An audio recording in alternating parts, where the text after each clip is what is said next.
अस्सलाम वालेकुम, क्या हाल है आप सबका।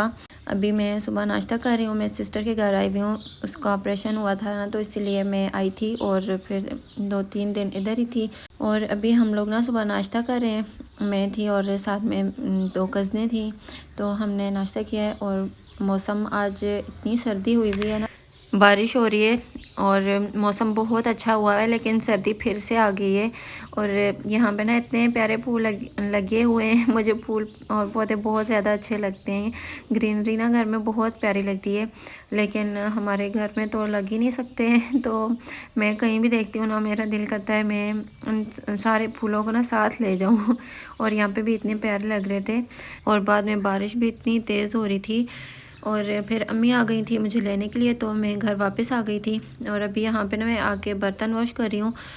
अम्मी भी अकेली थी, तो इस वजह से फिर उनके लिए भी मुश्किल होती है, तो मैं वापस आ गई थी। सिस्टर की तबीयत भी ठीक नहीं थी, लेकिन फिर अम्मी के लिए भी बहुत मसला था, घर में अकेली थी, तो इसलिए फिर मैं आज आ गई थी। यहाँ पे मैं बर्तन वॉश कर रही हूँ। हमारा जो किचन है ना, उसका सिंक, किचन का जो सिंक है ना, वो ख़राब हुआ हुआ है, तो इस वजह से फिर बर्तन बाहर धोने पड़ते हैं। तो यहाँ पे ही ना मैंने पाइप लगा लिया था, मैंने कहा बाहर से में बर्तन धोती हूँ। और अभी तो बारिश रुकी हुई थी, लेकिन जैसे ही मैं यहाँ पे बैठी हूँ ना बर्तन धोने के लिए, तो इतनी तेज़ बारिश शुरू हो गई थी। फिर मैंने यहाँ से उठाए और बर्तन सारे इसी तरह किचन में ले गई हूँ, क्योंकि बारिश बहुत तेज़ हो गई थी। सुबह भी मैंने नहीं धोए थे, मैंने कहा एक ही बार इन सबको इकट्ठा बाहर ले जाऊँगी। सुबह के भी और दिन के भी जो बर्तन गंदे होंगे ना, तो वो सारे एक ही बार में बाहर लेके जाकर उनके इनको धो लूँगी। बार बार बाहर इनको लाना मुझे बड़ा मुश्किल लगता है, तो इसलिए मैंने इतने सारे बर्तन इकट्ठे किए हुए थे।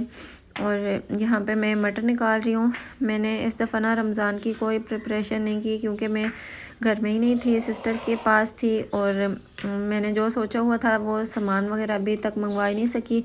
आई हूँ अभी, बस एक ही दिन अब तो रह गया है।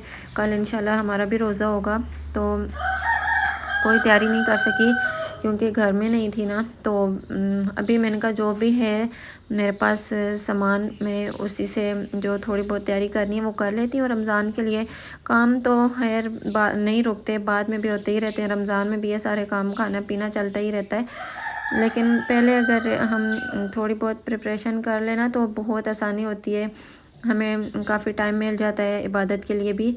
तो इसलिए हर इंसान की यही कोशिश होती है कि पहले कुछ थोड़ी बहुत तैयारी कर लें, जो जितनी कर सकता है। लेकिन मैं तो इस बार कुछ भी नहीं कर सकी, तो चले खैर, साथ साथ होता ही रहेगा इंशाल्लाह। रमज़ान में साथ साथ मैं कर लूँगी, बना लूँगी, और जो भी कुछ बनाऊँगी वो आपके साथ ज़रूर शेयर करूँगी। और यहाँ पे ना मटर थे, तो मैंने कहा इनको मैं निकाल लूँ, क्योंकि इनके निकालने में भी काफ़ी ज़्यादा टाइम लग जाता है। और ये थे भी ज़्यादा, तो बस इनको मैं जल्दी जल्दी निकाल रही हूँ। रमज़ान में भी ना चिकन और गोश्त वगैरह खाने का दिल ही नहीं करता, तो पुलाव में ये मटर बहुत अच्छे लगते हैं। मुझे तो मटर वाला पुलाव बहुत अच्छा लगता है, तो मैंने कहा इनको फ्रीज़ कर देती हूँ, मैं पुलाव बनाया करूँगी। इफ्तारी के बाद खाना खाने को तो दिल ही नहीं करता, राइस हों तो वो खाए जाते हैं। तो वैसे मुझे पसंद नहीं है, लेकिन रमज़ान में ना मैं खा लेती हूँ, क्योंकि खाना खाने को दिल ही नहीं कर रहा होता। तो मैंने कहा मैं डेली थोड़ा सा पुलाव बना लिया करूँगी। और यहाँ पे चिकन था, तो इसको मैंने वॉश किया है और इसमें से मैं बोनलेस अलहदा कर रही हूँ। मैंने कहा ये मैं कोई इफ्तारी के लिए बनानी होगी चीज़, तो फिर उसके लिए रोल या शवरमा वगैरह बनाना होगा, तो उसके लिए मैं कर रही हूँ। और ये जो बोन वाला है ना, उसको अलहदा करके रख रही हूँ। तो यहाँ पे इसको भी मैंने अलहदा कर लिया, इसको भी अभी फ्रीज़ करूँगी। और चने भी मैंने रात को भिगो कर रखे थे, और अभी सुबह से मैं इनको बॉईल कर रही थी। ये बॉईल हो गए अच्छी तरह, इनमें मैंने नमक डाल के इनको बॉईल कर लिया है, और ये अब बहुत अच्छी तरह से गल गए। तो इन सबको भी ना मैं अभी फ्रीज़ करूँगी। इतने ज़्यादा मैंने चने बॉयल नहीं किए, थोड़े से ही किए, 8-10 दिन के लिए मैंने किए, क्योंकि इतने ज़्यादा तो यूज़ भी नहीं होते हैं चने। रोज़ चाट अच्छा भी नहीं लगता है खाने में। शुरू शुरू में दिल चाहता है खाने को, लेकिन फिर बाद में अच्छा नहीं लगता। सिर्फ मैं और अम्मी ही खाते हैं, बच्चे तो इतना शौक़ से नहीं खाते हैं, तो इसलिए ना ये मैंने थोड़े से ही किए थे। मैंने कहा इतना ज़्यादा फ्रिज भरने की क्या ज़रूरत है, फिर जब दोबारा ज़रूरत होगी तो फिर से बॉयल हो जाएंगे। और ये मैं चम्मच के साथ इसमें से निकाल रही हूँ, और ये एक ही चम्मच काफ़ी हो जाएगा हमारे लिए। तो मैंने यहाँ पे शॉपर रखे हुए हैं, उसके अंदर मैं डाल रही हूँ। मेरे पास जिप लॉक बैग नहीं थे, तो मेरे पास जो अवेलेबल थे ना दूसरे शॉपर, उनके अंदर ही मैंने इसको डाल दिया है। और अब इन सबको ना मैं इसमें डाल के फ्रीज़ कर लूँगी। छोटी छोटी इनकी थैलियाँ बनाई हैं। पुलाव वगैरह में भी अगर यूज़ कर रहे होंगे तो उसके लिए भी इतने ज़्यादा तो ज़रूरत नहीं होते, कम में यूज़ होते हैं। तो इसलिए मैं इनमें थोड़े थोड़े ही डाल के रख रही हूँ ताकि वेस्ट ना हो।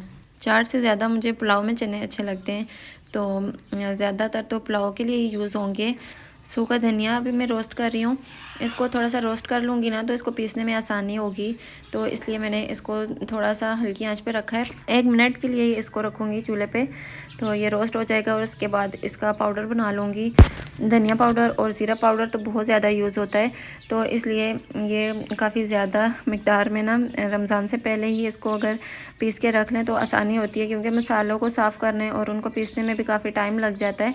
तो ये हमारा टाइम बच जाएगा और हम और भी रमज़ान में अफ्तारी के लिए और सहर के लिए बहुत से काम करने होते हैं, तो फिर अगर ये चीज़ें पहले से रेडी होना तो आसानी होती है और इतना ज़्यादा टाइम भी नहीं लगता। मार्केट में भी ये आसानी से मिल जाता है पिसा हुआ धनिया, लेकिन मुझे वो अच्छा नहीं लगता, उसकी खुशबू ही नहीं होती, उसका इस तरह का टेस्ट भी नहीं होता। घर में अगर हम पीसते हैं ना तो इसकी खुशबू बहुत अच्छी आती है खानों से। और ये मैंने बहुत ज़्यादा बारीक पाउडर नहीं बनाया, थोड़ा सा मोटा ही इसको रखा है। मुझे पकौड़ों में इस तरह अच्छा लगता है धनिया, थोड़ा सा मोटा कूटा हुआ हो, तो इसलिए इसको मैंने पाउडर नहीं बनाया। जिस तरह कुटा हुआ धनिया होता है ना, उसी तरह मैंने इसको थोड़ा सा मोटा मोटा सा पीस लिया है। और यहाँ पे मेरे पास मटर थे जो मैंने निकाल लिए थे, तो इनको भी अभी मैंने एक ही शॉपर में डाल दिए और इनको फ्रीज़ करूँगी। इसके मैंने अलग-अलग पैकेट्स नहीं बनाए, एक ही शॉपर में डाल के इसको मैं अभी फ्रीज़ कर लूँगी। और इस तरह भी हम इनको फ्रीज़ हुए हुए हों तो आसानी से निकाल सकते हैं, तो इसलिए मैं इसको एक ही शॉपर में करती हूँ। मेरी कोई ख़ास प्रिपरेशन तो नहीं थी रमज़ान की, लेकिन जो भी था वो मैंने आपके साथ शेयर किया है। हम फिर मिलेंगे नए व्लॉग में, दुआ में याद रखिएगा। अल्लाह हाफ़िज़।